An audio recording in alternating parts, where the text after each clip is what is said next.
Audi finally has the flagship SUV its fans have been waiting years for. 591 horsepower, a twin-turbo V8. Everything you'd expect from a true flagship. On paper, it looks almost perfect. That's exactly why these flaws matter.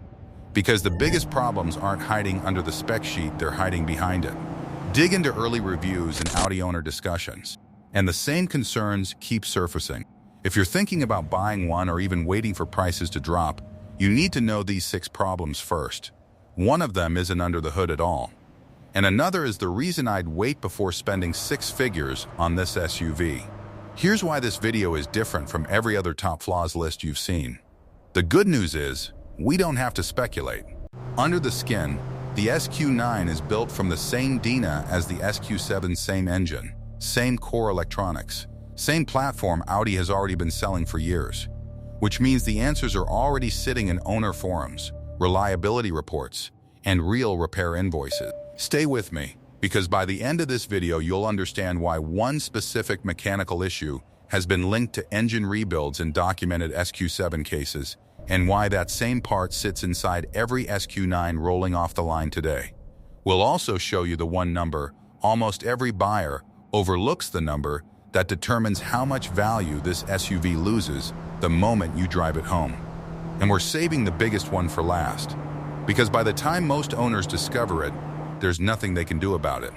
Imagine paying well into 6 figures for Audi's biggest, boldest SUV yet, only to have the people in the back asking to swap seats after 20 minutes on the highway.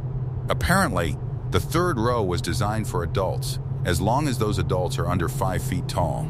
Once you notice it, it's impossible to unsee. It's the kind of thing that changes how this SUV actually feels on a family road trip. For a flagship this size, that's hard to excuse. And surprisingly, that's not even the compromise I'd worry about most. The second flaw surprised me more than the first. It's not mechanical, it's digital, and that might make it even more frustrating. Now imagine you're merging across 3 lanes of unfamiliar city traffic. You tap the screen for directions, and nothing happens. Here's the frustrating part. Almost every interaction with this SUV now depends on software. Navigation, climate, media, even vehicle settings, all run through Audi's latest Android automotive system. When that many functions share one piece of code, even a small glitch affects the entire driving experience. Spend 10 minutes reading owner forums for the SQ7 and related Audi models, and you'll keep seeing the same complaints. A voice assistant that ignores commands, Apple CarPlay that disconnects mid-drive, screens that freeze, navigation that crashes, even a backup camera that lags. Nobody expects perfection, but when a flagship SUV freezes while you're trying to navigate traffic, the premium feeling disappears fast. Luxury buyers shouldn't feel like beta testers, and if software glitches are frustrating, there's still nothing compared to what starts happening once this SUV leaves the dealership. Here's the catch: the SQ9 is still doing things the old-school way. No hybrid assistance, no electric boost, just a massive V8 drinking premium fuel, fill up after fill up. Meanwhile, rivals like the BMW X7 M60i and Range Rover Sport have started using electrification to soften exactly this cost. The SQ9 hasn't. Imagine stopping for premium fuel twice in the same week, then finding out your friend with a hybrid BMW got to the same destination for half the price. Every trip to the gas station reminds you of it. And unlike depreciation, it's a bill that keeps coming back week after week. What looks like a small difference at each fill-up quietly turns into thousands of dollars over the life of ownership. To be fair, the SQ9 is genuinely quick for something this large. That's exactly why the fuel bill stings even more. Fuel gets expensive. But fuel isn't what scares long-term owners the most. Owning the SQ9 gets expensive in a way most buyers never calculate. Start with the routine oil changes here demand full synthetic fluid, and it isn't cheap. Then the tires. Specialty sizes, specialty compounds, specialty prices. Then the brakes. Some owners have reported jobs approaching a brake estimate that looks more like a mortgage payment than a service invoice, close to $3,800, depending on parts and labor. The shock isn't that maintenance exists. It's how fast ordinary service starts feeling extraordinary. And here's what most buyers don't realize until it's too late. Audi's free maintenance coverage only lasts 3 years or 30,000 miles. After that, every single service bill lands on you. For many owners, the biggest financial shock isn't buying the SQ9. It's realizing the monthly payments weren't the expensive part. Routine maintenance hurts. Unexpected repairs hurt a lot more. And the next flaw isn't expensive because of how often it happens. It's expensive because of what it can become. Remember the engine issue we teased at the very beginning? This is it. The problem isn't the twin turbos themselves.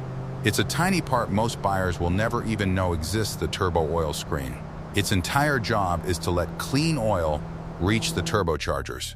If that tiny screen becomes restricted, oil flow drops. The turbos lose the lubrication they're built to rely on. In documented SQ7 cases, owners have linked this exact chain of events to extremely expensive repairs, including major engine work. Replacing both turbochargers on a performance SUV like this can cost as much as buying an entire used economy car outright. It's amazing how a part smaller than your palm can threaten one of Audi's most expensive engines. And it isn't the only concern. Some SQ7 owners have also reported early transmission failures and higher than normal oil consumption between services. Good maintenance can manage these risks. It cannot eliminate them. By the time many owners realize something is wrong, they're no longer replacing a small screen. They're facing repairs that run into the thousands. This is exactly the kind of detail buyers usually don't discover until they're already out of warranty. That's why experienced Audi owners don't just ask how powerful the engine is. They ask what happens after the warranty expires. Remember the number we promised at the beginning? Here it is, and it may end up costing more than every repair we've talked about today combined. Flagship luxury SUVs like this one have historically lost somewhere between 45 and 55% of their value within the first 5 years, depending on mileage, condition, and market condition. The biggest expense of owning the SQ9 isn't the fuel, it isn't the maintenance, it isn't even the repairs. It's the value that quietly disappears from the driveway every single year. And none of these flaws exist in isolation. Fuel costs, expensive maintenance, reliability concerns, and a 6-figure price tag all shape what the next buyer is willing to pay. Together, thousands of dollars quietly vanish from the resale value, while this SUV just sits in your garage. This doesn't mean the SQ9 isn't an engineering achievement. It clearly is. But being impressive and being a smart purchase have never been the same thing. Audi finally built the SUV fans have been asking for. The real question is whether they built the one those fans should actually buy. If this were your money, would you sign the paperwork today? Or wait until someone else absorbs the biggest depreciation hit first? Because once you compare the SQ9 side by side with its biggest rivals, that decision gets a lot more complicated. That's the video I'd watch next. Horsepower wins headline. Ownership writes the real story.